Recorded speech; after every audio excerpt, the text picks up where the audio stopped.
my name is Michelle Ortiz. I'm the PA student that's going to help take care of you today. Can you confirm your name and date of birth for me? Yeah, it's Kaylee Pierce, July 7th, 1996. And how are you feeling today, Kaylee? I feel pretty crappy. Yeah, I'm sorry about that. So, heard a little bit about your what brought you in today. Can you go ahead and tell me a little bit about what's going on? Yeah, my throat has just been really hurting for the last few days, and like especially when I swallow, Okay. it feels really scratchy. Do you have a cough at all? No, I haven't really had a cough. Okay, but you did have a little bit of a fever. Mm-hmm. So I do want to just confirm the findings that I got. So I am just going to be looking in your mouth real quick. Is that okay? Sure. Okay. Okay. All right. So now I'm just going to be looking inside of your mouth. So can you go ahead and lower your mask for me? Can you go ahead and just open? Yeah, it's looking a little red and inflamed in there. So I'm just going to palpate your lymph nodes. Is that okay with you? Mm-hmm.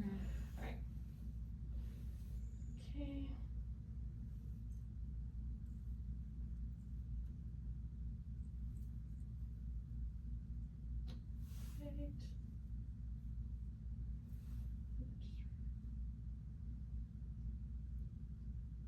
Okay.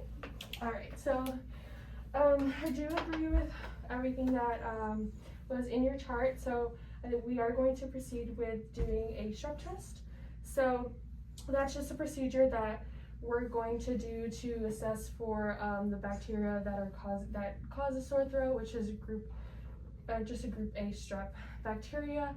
And since you are having like that redness in your tonsils area in the back of your throat, we are just going to get a sample from your back, and that's just going to be a swab where I'm just going to, the swab looks like this. I'm going to use this tongue depressor, and I'm going to basically just put down your tongue and just grab a sample from the back. Since it is closer to the back of your throat, it might cause a brief just gag sensation, but that's just normal reflex. So just be wary of that. It might feel a little bit uncomfortable, but no, you shouldn't have any further pain or discomfort from it, okay? So with that, I do just want to tell you that when I do the procedure, I'm gonna have you lean your head back a little bit, just so I can fully see, and I'm going to be using that light just so I have my hands free and I'm able to do it. I'm gonna shine that light inside of your mouth just so I can get good visualization of where I'm gonna take the sample from. And then the only thing that I would be wary of, and why I looked inside of your mouth, is if there is any significant swelling or inflammation, it's not good for me to do this exam, just because I don't want to cause further further spasms of your mouth and like cause any issues with your breathing and obstruct your airway further. But you're not having any difficulty breathing or anything like that, and you didn't sound like it, so that was just something that I wanted to make sure of, which are all good there. So other than that, I'm just going to get my supplies ready and I will proceed with that, okay? Do I have your consent to proceed with the test? Yes. Okay, awesome. So go ahead and get that ready. So I have my mask. I'm going to put these goggles on, and then I'm just going to some hand sanitizer. All right, so now that I have my gloves on, I'm going to grab my materials to do the actual swab.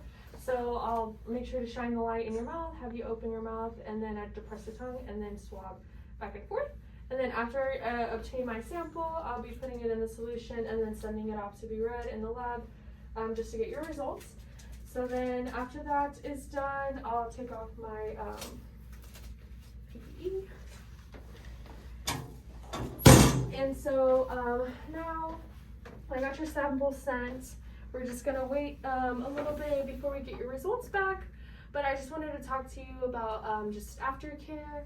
So it's gonna take about 5 minutes to get that result, but if it does come back that it's positive, we might have to do a culture, and then we'll start you on antibiotics right away just to kind of clear out the bacteria.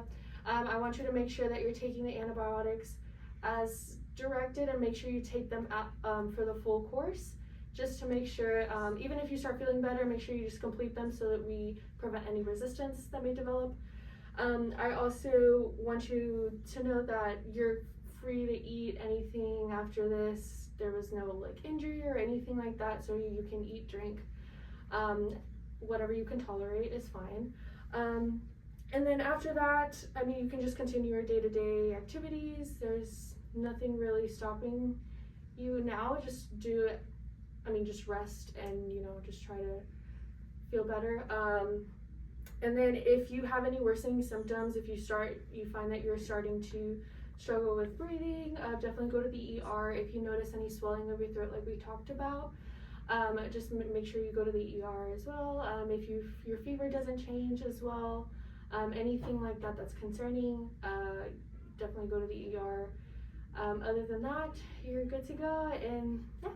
Thank you. Do you have any questions for me? I don't think so. Am I contagious right now? Yes, so I would, you know, just wash your hands, make sure that you are, you know, not sharing any straws. After you are done, like make sure you're cleaning your mouth out, like brushing your teeth and everything, and I would tell you to switch out your toothbrush. That way you're not recontaminating the area of your mouth. And then I would, you know, just try to stay away from people. Just like make sure you're wearing a mask. That way you're not getting anybody else. Okay, thank you. Yeah, of course.